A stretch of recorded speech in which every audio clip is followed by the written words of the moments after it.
बिस्मिल्लाहिर्रहमानिर्रहीम। अस्सलाम वालेकुम। Welcome to my YouTube channel food and herb. उम्मीद है आप सब खैरियत से होंगे। आज मैं बनाने जा रही हूँ रेनबो राइस की मज़ेदार सी रेसिपी। ये खाने में बहुत ही लजीज है। तो आइए चलते हैं अपनी इस यूनिक सी रेसिपी की तरफ। सबसे पहले प्रेशर कुकर लिया है मैंने, उसमें मैंने 1 किलो बीफ का कीमा डाल दिया है। कीमा को मैंने बारीक नहीं करवाया।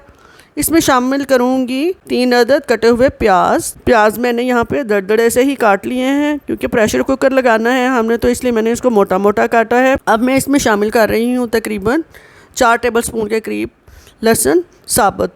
यहाँ भी मैंने साबुत लहसुन का इस्तेमाल किया है। आप चाहें तो गार्लिक पेस्ट का भी इस्तेमाल कर सकते हैं। 2 अदद दरमियाने साइज़ के मैं इसमें डाल रही हूँ कटे हुए टमाटर भी मैंने मोटे मोटे काटे हैं। 4 से 5 अदद सब्ज़ मिर्चें भी इसमें मैं शामिल कर रही हूँ। 1 टेबलस्पून मैंने इसमें नमक डाला है। हाफ टी स्पून के करीब मैं इसमें हल्दी शामिल करूँगी। इसमें मैं शामिल कर रही हूँ तकरीबन 1.5 कप के करीब पानी, क्योंकि ज़्यादा पानी नहीं डालना। इसमें मैंने सुरख मिर्च का इस्तेमाल नहीं किया, वो मैं जब भूनूंगी कीमे को तब मैं शामिल करूँगी। हमने तकरीबन 15 मिनट प्रेशर कुकर लगाना है, इसलिए 1.5 कप ही पानी इस्तेमाल करूँगी। और फिर इस पर प्रेशर कुकर का ढक्कन लगा देंगे हम। अब इसकी विसल जो है वो चलने लग गई है। तकरीबन 15 मिनट हो चुके हैं। ढक्कन उतार के साइड पे कर दिया है। कीमा भी गल चुका है और इसमें मैं डाल रही हूँ 1.5 टेबलस्पून के करीब अदरक।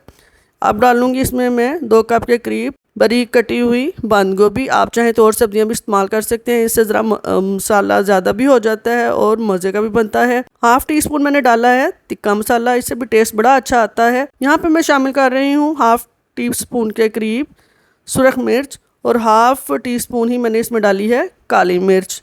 इन तमाम मसालों को अच्छी तरह से मिक्स कर लेंगे और पानी तकरीबन इसका खुश्क हो गया है। मैं इसमें डालूंगी 1 कप के करीब कुकिंग ऑयल। चम्मच चलाते हुए अच्छी तरह से भून लेंगे। पानी थोड़ा सा और खुश्क हो जाए, इसमें मैं डालूंगी मज़ीद मसाले। मैंने इसमें डालने हैं धनिया और ज़ीरा पाउडर, तकरीबन 1 टेबलस्पून के करीब मैंने उनको डाल देना है। और कीमा हमारा जो बीफ का कीमा था तकरीबन पक गया है, इसको अच्छी तरह भून के साइड पे कर देना है। अब है अगला प्रोसेस। इसमें हमने सिलबट्टा का इस्तेमाल किया है। 2 जवे हैं लहसुन के, 1 सब्ज़ मिर्च और आधा कप इसमें मैं डाल रही हूँ धनिया सब्ज़। पेस्ट बना लेंगे। 2 चुटकी इसमें मैंने नमक इस्तेमाल की है और इसको अच्छी तरह से पीस लेंगे, क्योंकि इनको हमने चावलों में शामिल करना है। 1 टेबलस्पून मैंने इसमें दही का डाल दिया है, इससे ज़रा पतला पतला सा पेस्ट बन जाएगा।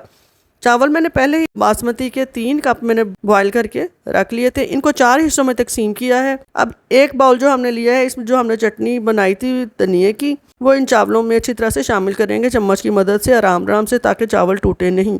धनिए वाले जो चावल हैं रेडी हो चुके हैं। अब दूसरा बाउल लेंगे। टमाटो केचप यहाँ पे मैंने सादा नहीं इस्तेमाल की, मैंने चिली गार्लिक वाली केचप इस्तेमाल की है। आप चाहें तो सादा भी कर सकते हैं। मुझे थोड़े से स्पाइसी बनाने थे, इसलिए मैंने चिली गार्लिक वाली केचप इस्तेमाल की है। इसको भी चम्मच की मदद से आहिस्ता आहिस्ता हिलाते हुए केचप वाले हो जाए और उन पे केचप का कलर आ जाए। ये भी रेडी हो गया। अब नेक्स्ट बाउल है, उसमें भी उतने ही चावल हैं। इसमें भी हमने कलर डालना है। अब इसमें कुछ चीज़ नहीं डालनी है। अब इसमें सिर्फ येलो फूड कलर का इस्तेमाल करेंगे और चम्मच चलाते हुए तमाम चावलों को येलो कलर में मिक्स कर देंगे। सारे चावलों को हमने कलर दे के एक साइड पे कर लिया है। अब यहाँ पे हमारे पास कीमा रेडी है। एक बाउल लेंगे बड़ा सा और उसमें कीमे को नीचे बिछाएंगे, एक तह लगाएंगे मोटी सी। अच्छी तरह से दबा के कीमे की तह लगाएंगे हर तरफ से, ताकि एक जैसी तह बन जाए। कीमे की तह लगाने के बाद अब उसके ऊपर हम डालेंगे चावलों की तह। इसी तरह सारे जो कलर्स हैं उनकी लेयरिंग करते जाएंगे। बस ये एहतियात करनी है कि जब लेयरिंग करें तो इनको अच्छी तरह से थोड़ा थोड़ा सा दबा के लेयरिंग करनी है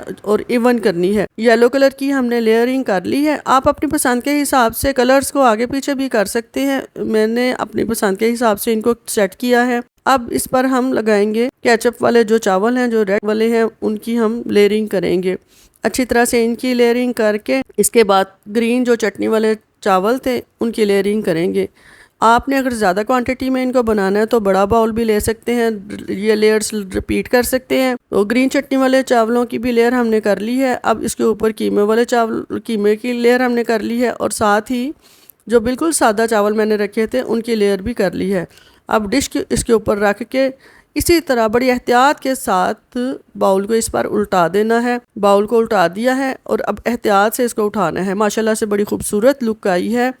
ये रायते के बगैर भी बड़ी मज़े की लगती है। आपको मेरी ये वीडियो पसंद आए तो मेरे चैनल को सब्सक्राइब कर दें और मुझे दुआओं में याद रखिए। अल्लाह हाफिज़।